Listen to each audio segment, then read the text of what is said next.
નમસ્કાર વિદ્યાર્થી મિત્રો, આપણે આગળના વિડીયોમાં જોયું હતું કે બળ દ્વારા જે છે ગતિની અવસ્થામાં ફેરફાર કરી શકાય છે. તો હવે આપણે આ વિડીયોમાં જોશું કે બળ પદાર્થનો આકાર પણ બદલી શકે છે, કે એનો આકાર જે છે એ પણ આપણે બદલાવી શકીએ છીએ. કેના દ્વારા? બળ દ્વારા. તો પ્રવૃત્તિ આપેલી છે કે પરિસ્થિતિનું વર્ણન, તમને અલગ અલગ પરિસ્થિતિઓ આપેલી છે, બળ કેવી રીતે લાગે છે એ તમને આપેલું છે, ત્યાં કને તમને આકૃતિ આપેલી છે, અને બળની ક્રિયા તો કે એની ગતિની અવસ્થામાં ફેરફાર થાય છે કે એના આકારમાં ફેરફાર થાય છે એ આપણે કહેવાનું છે. તો પહેલું તમને કીધું છે કે પ્લેટમાં રાખેલો લોટનો કણક. લોટનો કણક એટલે કે લોટ આપણે જે બાંધેલો હોય એને લોટનો કણક તરીકે ઓળખવામાં આવે છે. તો કે એના ઉપર આપણે બળ કેવી રીતે લગાડીએ છીએ? તો કે હાથ વડે નીચે તરફ દબાવવાથી. અહીં આપણને આકૃતિ આપેલી છે. તો એની ગતિની અવસ્થામાં ફેરફાર થાય છે? તો કે હા. તો કે એની ગતિની અવસ્થામાં ફેરફાર આપણે જોઈ તો કે ક્યાંય આઘો હોઈ જતો નથી, એમાં ને મારી, એટલે આપણે કહી શકીએ ગતિની અવસ્થામાં ફેરફાર થતો નથી. પછી એટલે કે નામાં આપણે જે છે એ રાઈટ કરવાનું રહેશે. અહીં જે છે એ ડેશ અને આમાં રાઈટ. પછી આકારમાં ફેરફાર થાય છે? તો કે આકારમાં ફેરફાર થાય છે એટલે પાછળનામાં ડેશ. પછી સાયકલની સીટમાં જડેલી સ્પ્રિંગ, એટલે કે નીચે જે સ્પ્રિંગ રાખવામાં આવે છે એ સ્પ્રિંગ, તો કે સીટ પર બેસવાથી જે છે એના પર બળ લાગે છે. તો કે એની ગતિમાં કાંઈ ફેરફાર થાય છે? તો કે ના, એની ગતિમાં કાંઈ ફેરફાર થતો નથી. એટલા માટે કેમાં આવશે? પછી એના આકારમાં ફેરફાર થાય? તો કે દબાવવામાં આવે સ્પ્રિંગ તો કેવી થઈ જાય? નાની થઈ જાય. એટલે એના આકારમાં ફેરફાર થયો. ત્યારબાદ છે દિવાલ પર જડેલી ખીલી. કે ખીલી દ્વારા લટકાવેલી રબર બેન્ડ. અહીં આપણને આકૃતિમાં આપેલું છે કે ખીલી ઠોકેલી હોય અને ખીલીમાં રબર રાખેલું હોય, પછી રબર આપણે એને ખેંચી તો એના દ્વારા જે છે બળ ઉત્પન્ન થાય. તો કે એની ગતિમાં ફેરફાર થતો નથી, ગતિ તો ત્યાં ત્યાં કરતો હોય છે, એટલા માટે એના ગતિમાં કોઈ ફેરફાર થતો નથી. એટલે આમાં ડેશ, અહીં રાઈટ. ત્યારબાદ છે કે એના આકારમાં ફેરફાર થાય છે? તો કે આપણે પહેલા એમને મુક્ત રાખેલું હોય ત્યારે રિંગ નાની હોય, જ્યારે ખેંચવામાં આવે ત્યારે રિંગ કેવી થઈ જાય છે? મોટી થઈ જાય. એટલે તો કે એના આકારમાં ફેરફાર થાય છે. ત્યારબાદ છે કે બે ઈંટો વચ્ચે મૂકેલી પ્લાસ્ટિકની કે ધાતુની પટ્ટી. આપણે જે છે એકદમ પાતળી, અત્યારે લોખંડની સ્કેલ આવે છે એકદમ પાતળી વાળી, એની વાત કરે છે. તો કે મધ્ય ભાગમાં તો કે વજન મૂકવાનું. અહીં આપણને જો આકૃતિ આપેલી છે એ મુજબ કે બે બાજુ થોડુંક પુસ્તક કે અથવા ઈંટો રાખી પછી સ્કેલને ઉપર રાખી દેવાનું અને ઉપર વજન રાખવામાં આવે તો શું થાય? તો કે સ્કેલ નમી જાય એ મુજબ. તો કે એની ગતિમાં કોઈ ફેરફાર થતો નથી, એટલા માટે આમાં રાઈટ આવશે. અને એનો આપણને કીધું છે કે આકારમાં ફેરફાર થાય? તો કે આ પેલા આકાર જે છે એ સીધો હતો, પછી એના ઉપર વજન રાખવામાં આવે એટલે એ આકાર કેવો થઈ જશે? બેન્ડ મારી જશે, ત્રાંસું થઈ જશે. તો કે આના ઉપરથી આપણે એવું કહી શકીએ કે જ્યારે આપેલ વસ્તુ ગતિ કરવા માટે મુક્ત ન હોય, એટલે કે એકને એક જગ્યાએ સ્થિર હોય, ત્યારે આકાર બદલાઈ શકે તેવી વસ્તુ પર બળ લગાડવામાં આવે તો તેનો આકાર બદલાય છે. કે આવું કરવાથી શું થાય? તો કે આકાર બદલાઈ શકે. કોષ્ટક 11.2 માં નોંધેલા અવલોકનો પરથી તમે શું તારણ કાઢો છો? તો આપણે જેમ કીધું તો કે ગતિ કરવા માટે તે જઈ શકે એમ ન હોય એટલે શું થાય? એના આકારમાં ફેરફાર થાય છે. જ્યારે તમે પોતાની હથેળીઓની વચ્ચે એક ફૂલાવેલા ફુગ્ગાને રાખીને દબાવો છો ત્યારે શું થાય છે? તો કે ફૂલાવેલો ફુગ્ગો હોય, બે હાથ વચ્ચે રાખ્યો પછી જોરથી દબાવવામાં આવે તો શું થાય? તો કે ફુગ્ગો ફટ દઈને ફૂટી જાય. જ્યારે બાંધેલા લોટના પિંડાને વણીને રોટી બનાવો છો ત્યારે તેના આકારમાં શું ફેરફાર થાય છે? તો કે હા, પેલા આપણે જે છે એ દબાવેલું કુંડલું જે રાખેલું હોય થોડુંક મોટું હોય, જાડું હોય, પણ જ્યારે એને વણવામાં આવે ત્યારે આકાર ઉપર આપણે શું કર્યું? એના ઉપર બળ લગાડ્યું એટલે એકદમ પાતળી રોટલીના આકારમાં આવી જાય છે. જ્યારે ટેબલ પર મૂકેલા રબરના દડાને દબાવો છો ત્યારે શું થાય છે? તો કે રબરનો દડો હોય તો દબાઈ જાય. આ બધા ઉદાહરણોમાં તમે જોયું કે કોઈ પદાર્થ પર બળ લગાડવાથી તેના આકારમાં ફેરફાર થઈ શકે છે. આપણે આવ્યું હતું કે કોઈ પણ પદાર્થ પર બળ લગાડવામાં આવે તો એની ગતિની અવસ્થામાં ફેરફાર થઈ શકે છે. અત્યારે આવ્યું કે એના આકારમાં પણ ફેરફાર થઈ શકે છે. ઉપરની બધી પ્રવૃત્તિઓ કરી લીધા પછી તમે સમજી ગયા હશો કે બળ કોઈ પદાર્થને સ્થિર સ્થિતિમાંથી ગતિમાં લાવી શકે છે. જો આ બધા પ્રશ્નો જે છે 2 માર્ક્સનો મોસ્ટ આઈએમપી ક્વેશ્ચન થયો કે બળ દ્વારા ઉદ્ભવતી ક્રિયાઓ જણાવો, તો આપણે કહી શકીએ કે કોઈ પદાર્થને સ્થિર સ્થિતિમાંથી ગતિમાં લાવી શકાય છે. જો પદાર્થ ગતિમાં હોય તો તેની ઝડપમાં ફેરફાર કરી શકાય છે. ઘણી વખત પદાર્થની દિશામાં પણ ફેરફાર કરી શકાય છે. પછી આપણે આવ્યું હતું કે પદાર્થને રોકી પણ શકીએ છીએ. ત્યારબાદ આવ્યું કે પદાર્થના આકારમાં પણ ફેરફાર કરી શકીએ છીએ. આ બધામાંથી થોડી અથવા બધી જ અસરો ઉત્પન્ન કરી શકે છે. કે આ જરૂરી નથી કે બધી જ અવસ્થામાં ફેરફાર થાય, આમાંથી કોઈ પણ મુદ્દાઓમાં ફેરફાર થઈ શકે છે. એ યાદ રાખવું આવશ્યક છે કે બળ આ બધામાંથી એક અથવા વધારે અસર ઉત્પન્ન કરી શકે છે તથા આ બધામાંથી કોઈ પણ અસર બળ વગર ઉત્પન્ન થઈ શકતી નથી. કે એવું જરૂરી નથી કે બધી જ અવસ્થામાં એ ફેરફાર કરી શકે, પણ કોઈ ને કોઈ અવસ્થા જરૂર ને જરૂર બળ દ્વારા જ ફેરફાર થઈ શકે છે. આમ બળ લગાડ્યા વગર કોઈ પદાર્થ આપમેળે ગતિમાં આવી શકતો નથી.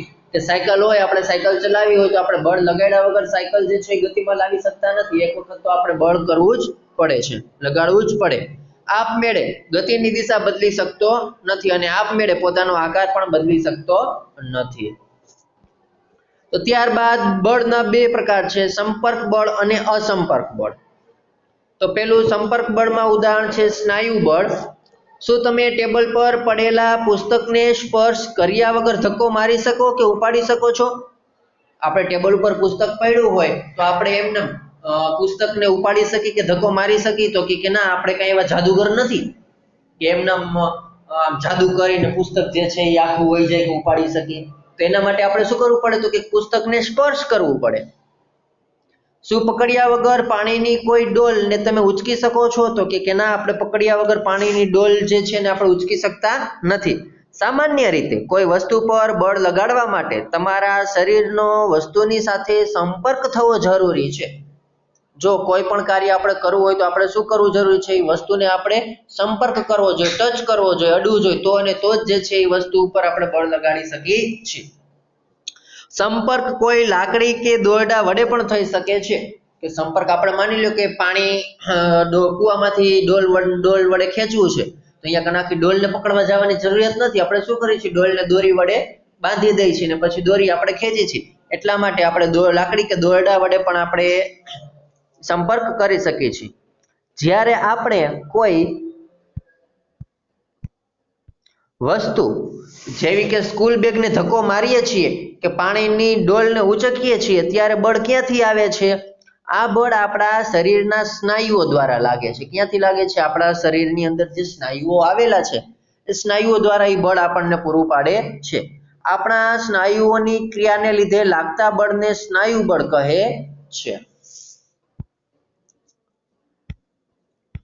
ત્યારબાદ આપણને આપેલું છે કે પ્રાણીઓ પણ તેમની શારીરિક ક્રિયાઓ અને બીજા કાર્યો કરવા માટે સ્નાયુ બળનો ઉપયોગ કરે છે. આપણે જેમ શારીરિક ક્રિયાઓ કરવા માટે સ્નાયુ બળનો ઉપયોગ કરીએ છીએ, એવી રીતે પ્રાણીઓ પણ, જેમ કે એક જગ્યાએથી બીજી જગ્યાએ પક્ષીને ઉડીને જવું હોય, પ્રાણીઓને ચાલીને જવું હોય, તો તે પણ પોતાના સ્નાયુ બળનો ઉપયોગ કરે છે. આપણા વિવિધ કાર્યો કરવા માટે બળદ, ઘોડા, ગધેડા અને ઊંટ જેવા પ્રાણીઓનો ઉપયોગ કરવામાં આવે છે. અત્યારે તો આપણે જોઈએ તો બળદગાડાનો ઉપયોગ આપણે બહુ ઓછો થઈ ગયો છે. શા માટે? તો કે ટેકનોલોજી એટલી અત્યારે સુવિકસિત થઈ ગઈ છે કે આપણે બળદગાડાની જગ્યાએ ટ્રેક્ટરનો ઉપયોગ કરીએ છીએ, જેથી કરીને ઓછા સમયમાં વધુ ભાર જે છે એ એક જગ્યાએથી બીજી જગ્યાએ લઈ જઈ શકાય અને ઝડપથી કાર્ય કરી શકી એટલા માટે. આ કાર્યો કરવા માટે તેઓ સ્નાયુ બળનો ઉપયોગ કરે છે. એટલે કે સ્નાયુ બળ ત્યારે જ લાગુ પાડી શકાય છે જ્યારે સ્નાયુઓ કોઈ પદાર્થ સાથે સંપર્કમાં હોય. આથી તેને સંપર્ક બળ પણ કહે છે. જો એટલા માટે એને શું કહેવામાં આવે છે? સંપર્ક બળ પણ કહે છે. શું અન્ય પ્રકારના સંપર્ક બળો પણ હોય છે? ચાલો આપણે શોધીએ. તો ત્યારબાદ છે ઘર્ષણ. પોતાના થોડા અનુભવોને યાદ કરો. જમીન પર ગબડતો દડો ધીરે ધીરે ધીમો થઈ જાય છે અને અંતે અટકી જાય છે. કે આપણે ક્રિકેટ જોતા હોય તો ક્રિકેટર જ્યારે જે છે બેટ વડે બોલને ફટકારે છે, તો દરેક વખતે બાઉન્ડ્રી સુધી બોલ પહોંચતો નથી. તો શું થાય? તો કે જ્યારે ફટકારે ત્યારે તેની ગતિ વધુ હોય, પણ જેમ જે છે એ જમીન સાથે અડકતો ગબડતો આગળ જાય તેમ તેમ તેની ગતિ કેવી થતી જાય છે? ધીમી થતી જાય છે. સાયકલ ચલાવતી વખતે જ્યારે આપણે પેડલ મારવાનું બંધ કરી દઈએ છીએ, ત્યારે તે પણ ધીરે ધીરે ધીમી થઈ જાય છે અને અંતે અટકી જાય છે। કે સાયકલ લઈને આપણે જતા હોય તો આપણે શું કરીએ છીએ કે સતત પેડલ મારતા હોય છે, પણ આપણે પેડલ મારવાનું બંધ કરી દઈએ તો સાયકલ શું ઓટોમેટિક ચાલી જાય છે? તો કે ના, સાયકલ ઓટોમેટિક ચાલતી નથી। તો ત્યારે શું થાય છે? તો કે ધીમે ધીમે ધીમે થઈને અંતે શું થઈ જાય છે? સાવ સ્ટોપ થઈ જાય છે। કોઈ કાર કે સ્કૂટરના એન્જિનને બંધ કરી દેવાથી તે પણ થોડા સમય પછી અટકી જાય છે। કે આપણે કાર લઈને જતા હોય તો કારની આપણે કી બંધ કરી દઈએ, એન્જિન બંધ કરી દઈએ તો એ પણ શું થઈ જાય છે? થોડું અંતર કાપીને ઊભી રહી જાય છે। આવી રીતે જો હોડીને હલેસા મારવાનું બંધ કરી દઈએ તો તે થોડે દૂર જઈને સ્થિર થઈ જાય છે। શું તમે આ પ્રકારના થોડા વધારે અનુભવો ઉમેરી શકી? તો કે આના જેવા બીજા આપણે અનુભવો પણ ઉમેરી શકી। ઉપરની બધી જ પરિસ્થિતિઓમાં વસ્તુઓ પર દેખીતી રીતે કોઈ બળ લાગતું નથી, છતાં પણ તેમની ઝડપ ક્રમશઃ ઘટતી જાય છે।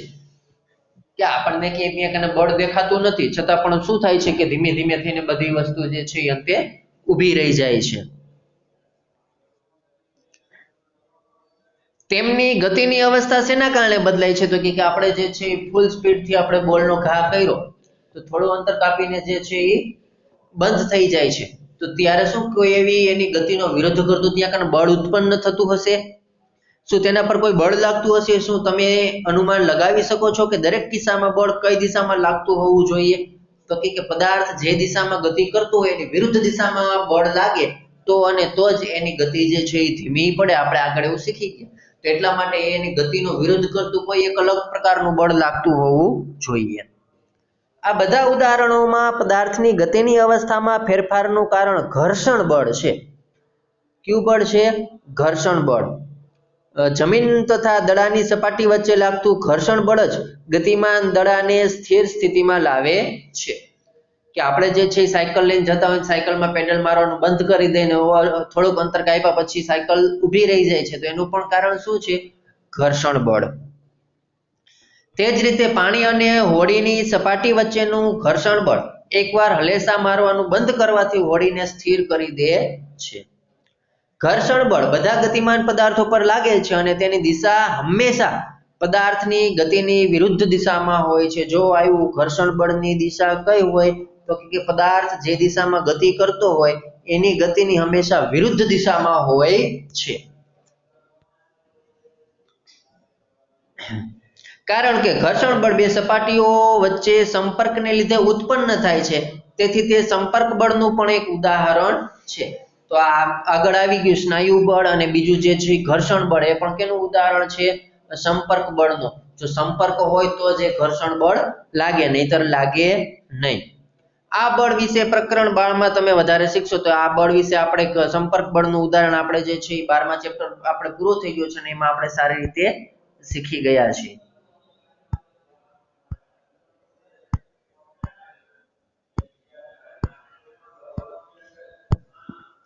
તમે એ જાણવા ઉત્સુક હશો કે શું એ આવશ્યક છે કે કોઈ પદાર્થ પર લાગતું બળ હંમેશા સંપર્ક બળ જ હોય?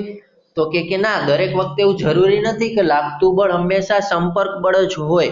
અસંપર્ક બળ હોય છતાં પણ બળ લાગે છે એવું પણ આપણે બની શકે। જેમ કે આપણે આગળના ચેપ્ટરમાં શરૂઆત કરી ત્યારે આપણે શીખી ગયા હતા કે કોઈ એક જે છે એ સ્ટ્રોને કાગળ અથવા તો રેશમ સાથે ઘસીને રાખવામાં આવ્યું હોય, ત્યારબાદ જે છે એ કાચના સળિયાને રેશમ સાથે ઘસીને રાખવામાં આવે તો એ કાચનો સળિયો જે છે સંપર્ક કર્યા વગર જે છે પોતાની તરફ આકર્ષતું હતું, તો એ સ્પર્શ કર્યા વગર પણ પોતાની તરફ આકર્ષતું હતું, તો એ જે છે બિનસંપર્ક બળનું ઉદાહરણ કહી શકાય। ત્યારબાદ છે બિનસંપર્ક બળ, એટલે કે એકબીજાને અડ્યા વગર સ્પર્શ કર્યા વગર બળ લાગે તો એને બિનસંપર્ક બળ કહે છે। તો એમાં પેલું છે કે ચુંબકીય બળ। કયું છે? ચુંબકીય બળ। અહીં તમને જે છે એ એક પ્રવૃત્તિ કરવાની કીધી છે। પ્રવૃત્તિમાં એમ કીધું છે કે બે ગજિયા ચુંબક લેવાના। કેવા ચુંબક લેવાના? ગજિયા ચુંબક। એક ગજિયા ચુંબકની નીચે પેન્સિલ, નળાકાર પેન્સિલ લઈ લેવાની, એને તમને આકૃતિમાં દર્શાવી છે એ મુજબ ગોઠવી દેવાની। પછી એક ગજિયો ચુંબક આપણે હાથમાં રાખવાનો। એ ગજિયા ચુંબકમાં જોવાનું કે એ આપણા હાથમાં જે ગજિયો ચુંબક છે એનો એક ઉત્તર ધ્રુવ લેવાનો, તો સામે જે પેન્સિલ ઉપર રાખેલો છે એનો દક્ષિણ ધ્રુવ લેવાનો। તો અહીં બંને જે છે એ ધ્રુવ કેવા ભેગા થયા? અસમાન ધ્રુવ। તો અસમાન ધ્રુવ હોય તો આપણને ખબર છે કે તેમની વચ્ચે આકર્ષણ થાય, તો એ જે છે એ પેન્સિલ વાળો જે ગજિયો ચુંબક છે એને પોતાની તરફ આકર્ષશે. હવે એના કરતા વિરુદ્ધ પરિસ્થિતિ આપણે ઉત્પન્ન કરવાની. તો કઈ રીતે? તો કે એમાં તો કે આપણે જે હાથમાં ગજિયો ચુંબક રાખેલો છે એના ઉત્તર ધ્રુવની સામે આપણે પેન્સિલ પર પણ ઉત્તર ધ્રુવ રાખવાનો. તો સામે સામે અહીં બંને કેવા ધ્રુવ ભેગા થયા? સમાન ધ્રુવ. તો આપણને ખબર છે કે સમાન ધ્રુવ વચ્ચે શું થાય? અપાકર્ષણ. તો પેન્સિલ જે છે એ ગબડવાથી થોડોક એની ઉપર રહેલો ગજિયો ચુંબક ક્યાં જશે? દૂર જશે. બીજા ચુંબકને નજીક લાવતા શું નળાકારો પર રાખેલ ચુંબક ગતિ શરૂ કરે છે? તો કે હા. શું તે હંમેશા નજીક લાવવામાં આવતા ચુંબકની દિશામાં ગતિ કરે છે? તો કે ના. એક વખત જે છે એ ચુંબકની દિશામાં ગતિ કરે છે અને બીજી વખત ચુંબકની વિરુદ્ધ દિશામાં ગતિ કરે છે. આ અવલોકનો શું સૂચવે છે? આ અવલોકનો એવું સૂચવે છે કે જે છે સંપર્કમાં લાવ્યા વગર પણ કોઈ પણ વચ્ચે બળ આપણે લગાડી શકીએ છીએ. શું એનો અર્થ એવો થાય કે બે ચુંબકો વચ્ચે કોઈ બળ ચોક્કસ લાગતું હોવું જોઈએ? તો કે હા. એમને તો કોઈ પણ વસ્તુને જે છે એ નજીક કે દૂર કરી શકાતી નથી. ધોરણ 6 માં તમે શીખ્યા છો કે બે ચુંબકોના સમાન ધ્રુવો એકબીજાને અપાકર્ષે છે એટલે કે એકબીજાથી દૂર કરે છે, અને અસમાન ધ્રુવો એકબીજાને આકર્ષે છે એટલે કે વિરુદ્ધ પ્રકારના ધ્રુવો હોય તો એકબીજાને શું કરે છે? આકર્ષે છે. બે પદાર્થો વચ્ચે લાગતા આકર્ષણ કે અપાકર્ષણને પણ ખેંચાણ કે ધક્કો મારવાના સ્વરૂપે જોઈ શકાય છે. કે માની લો કે આકર્ષણ થતું હોય તો શું થાય? ખેંચાણ થાય. અને અપાકર્ષણ થતું હોય તો શું થાય? ધક્કો લાગે. બે ચુંબકો વચ્ચે લાગતા બળના અવલોકનો માટે બે ચુંબકો વચ્ચે સંપર્ક કરાવવો જરૂરી છે? તો કે ના, સંપર્ક કરાવવો જરૂરી નથી. સંપર્ક વગર પણ આ થઈ શકે છે. એક ચુંબક બીજા ચુંબક પર સંપર્કમાં આવ્યા વગર પણ બળ લગાડી શકે છે. ચુંબક દ્વારા લાગતું બળ એ અસંપર્ક બળ અથવા તો બિનસંપર્ક બળનું ઉદાહરણ છે. તો આપણને એમસીક્યુમાં પૂછાઈ શકે કે નીચેનામાંથી કયું સંપર્ક બળનું ઉદાહરણ છે, અથવા તો નીચેનામાંથી કયું બિનસંપર્ક બળનું ઉદાહરણ છે? તો જે આપણે જે છે સ્પર્શ કરીને બળ લાગતું હોય તો સંપર્ક બળના ઉદાહરણ થયા, અને જો સ્પર્શ કર્યા વગર પણ આપણે એના પર બળ લગાડી શકીએ તો એ કેવા થયા? બિનસંપર્ક બળ. એ જ રીતે ચુંબક દ્વારા કોઈ લોખંડના ટુકડા પર લગાડવામાં આવતું બળ પણ અસંપર્ક બળ છે. કે ચુંબક દ્વારા લોખંડ પર જે બળ લગાડવામાં આવે તો એ બળ પણ કેવું છે? બિનસંપર્ક બળનું ઉદાહરણ છે. ત્યારબાદ છે સ્થિત વિદ્યુત બળ. તો આ પ્રવૃત્તિ આપણે જે છે એ 12મા પાઠમાં શીખી ગયા એ પ્રકારની છે. તો આપણને શું કીધું છે કે પ્લાસ્ટિકની એક સ્ટ્રો લ્યો, તેના લગભગ 2 સરખા ટુકડા કરો. એક દોરીની મદદથી એક ટુકડાને કોઈ ટેબલની ધાર પરથી લટકાવો. હવે સ્ટ્રોના બીજા ટુકડાને પોતાના હાથમાં પકડો અને તેના મુક્ત છેડાને કાગળના ટુકડા સાથે ઘસો. તો કાગળના ટુકડા સાથે ઘસશું તો શું થશે? તો એ સ્ટ્રો જે છે એ વીજભારિત થઈ જશે. સ્ટ્રોના ઘસેલા છેડાને લટકાવેલા સ્ટ્રો પાસે લાવો. 2 ટુકડાઓ એકબીજાને સ્પર્શે નહીં તેનું ધ્યાન રાખો. ને તમને શું જોવા મળે છે? તો કે આપણને જોવા મળે છે. પછી શું કીધું છે કે હવે લટકાવેલા સ્ટ્રોના મુક્ત છેડાને કાગળના ટુકડા સાથે ઘસો. ફરીથી અગાઉ કાગળ સાથે ઘસેલા સ્ટ્રોના ટુકડાને લટકાવેલા સ્ટ્રોના મુક્ત છેડા પાસે લાવો. હવે તમે શું જુઓ છો? તો આપણને અહીં જો તમને આકૃતિ આપેલી છે કે શું થાય છે આપણને ખબર છે, આપણે આગળ શીખી ગયા છે. તો આપણને છે કે કાગળ સાથે ઘસેલી એક સ્ટ્રો બીજી સ્ટ્રોને આકર્ષે છે, પરંતુ લટકાવેલા સ્ટ્રોને પણ કાગળના ટુકડા સાથે ઘસવામાં આવે તો તેને અપાકર્ષે છે. શા માટે એવું થાય? તો કે પેલા એક જ આપણે સ્ટ્રોને ઘસી તો એના ઉપર જ વીજભાર ઉત્પન્ન થયો, બીજા ભાર ઉપર વીજભાર ઉત્પન્ન થયો નહોતો. એટલા માટે જો બીજા ભાર ઉપર પણ વીજભાર ઉત્પન્ન થાય તો સમાન પ્રકારના વીજભાર ઉત્પન્ન થવાના કારણે એ ક્રિયા થઈ શકતી નથી. સ્ટ્રોને કાગળના ટુકડા સાથે ઘસવાથી સ્ટ્રો સ્થિત વિદ્યુત ભાર પ્રાપ્ત કરે છે તેમ કહેવાય. આપણે આ 12મા પ્રકરણમાં સારી રીતે શીખી ગયા. આવી સ્ટ્રોએ વિદ્યુત ભારિત પદાર્થનું ઉદાહરણ કહેવાય. એક વિદ્યુત ભારિત પદાર્થ વડે બીજા વિદ્યુત ભારિત કે વિદ્યુત ભાર રહિત પદાર્થ પર લાગતા બળને સ્થિત વિદ્યુત બળ કહે છે. 2 પદાર્થો સંપર્કમાં ન હોય ત્યારે પણ આ બળ અસ્તિત્વમાં આવે છે. આપણે જે છે એ રેશમના ટુકડા સાથે જ્યારે કાચના સળિયાને ઘસ્યો હતો અને પછી સ્ટ્રો નજીક લાવ્યા હતા ત્યારે પણ આપણને આ ઉદાહરણ, પછી 2 ફુગ્ગાને પરસ્પર ઘસીને વાળ સાથે ઘસીને લગાડ્યા હતા ત્યારે પણ આ પ્રકારનું થયું. તો એ સ્થિત વિદ્યુત બળના ઉદાહરણ છે. 2 પદાર્થો સંપર્કમાં ન હોય ત્યારે પણ આ બળ અસ્તિત્વમાં આવી શકે છે. તેથી સ્થિત વિદ્યુત બળ એ અસંપર્ક બળનું અન્ય ઉદાહરણ છે. તમે પ્રકરણ 15માં વિદ્યુત ભારો વિશે વધુ શીખશો. તો વિદ્યુત ભાર જે છે એ પણ 2 પ્રકારના હોય, ધન વિદ્યુત ભાર અને ઋણ વિદ્યુત ભાર. આપણે એ પણ જોઈ ગયા, જે વીજળીમાં જોવા મળે છે. ત્યારબાદ છે ગુરુત્વાકર્ષણ બળ. તમે જાણો છો કે કોઈ સિક્કો કે પેન તમારા હાથમાંથી છટકી જાય તો તે જમીન પર પડે છે. આપણને ખબર જ છે કે ગુરુત્વાકર્ષણ બળ જે છે એ પૃથ્વીના ગુરુત્વાકર્ષણ બળ પૃથ્વી ઉપરની કોઈ પણ પદાર્થને જે છે પોતાની સપાટી તરફ જે છે એ ખેંચે છે.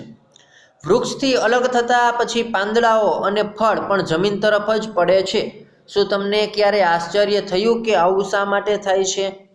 તો આપણને ક્યારે એવું આશ્ચર્ય થયું કે આવું શા માટે થાય છે? આપણને આશ્ચર્ય નથી થયું. શા માટે? કે આપણને ખબર છે કે ત્યાં કને જે છે ગુરુત્વાકર્ષણ બળ લાગે છે એટલા માટે.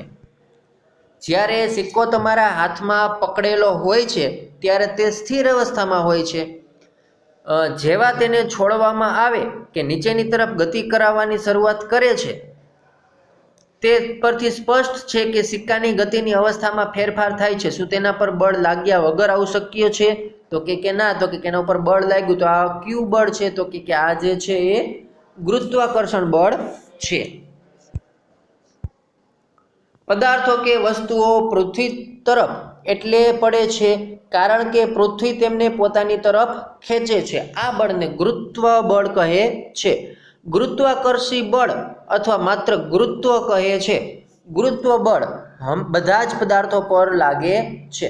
કે પૃથ્વીના વાતાવરણમાં જેટલા પણ વસ્તુઓ છે, જેટલા પણ પદાર્થો રહેલા છે, એ બધા ઉપર જે છે આ ગુરુત્વાકર્ષણ બળ લાગે છે. ગુરુત્વ બળ આપણા બધા પર દરેક સમયે આપણી જાણકારી વગર પણ લાગતું રહે છે. કે દરેક સમયે આપણી ઉપર જે છે ગુરુત્વાકર્ષણ બળ લાગતું જ હોય છે. જ્યારે આપણે કોઈ નળ ખોલીએ છીએ ત્યારે પાણી જમીન તરફ વહેવા લાગે છે. ગુરુત્વ બળને કારણે જ નદીઓમાં પાણી નીચે તરફ વહે છે. કે ગુરુત્વાકર્ષણ બળને કારણે જ નદીઓમાં પાણીનું પણ સતત વહન થાય છે. ગુરુત્વ એ માત્ર પૃથ્વીનો એકલાનો ગુણધર્મ નથી. હકીકતમાં વિશ્વનો દરેક પદાર્થ નાનો હોય કે મોટો એકબીજા બળ પર બળ લગાડે છે. આ બળને ગુરુત્વાકર્ષણ બળ કહે છે. કે ફક્ત પૃથ્વીનો એકનો જ નહીં, પણ પૃથ્વી ઉપર વિશ્વનો દરેક પદાર્થ જે છે એ પોતાનું ગુરુત્વાકર્ષણ બળ ધરાવે છે. ત્યારબાદ છે દબાણ. તો એ આપણે નેક્સ્ટ વિડીયોમાં જોશું.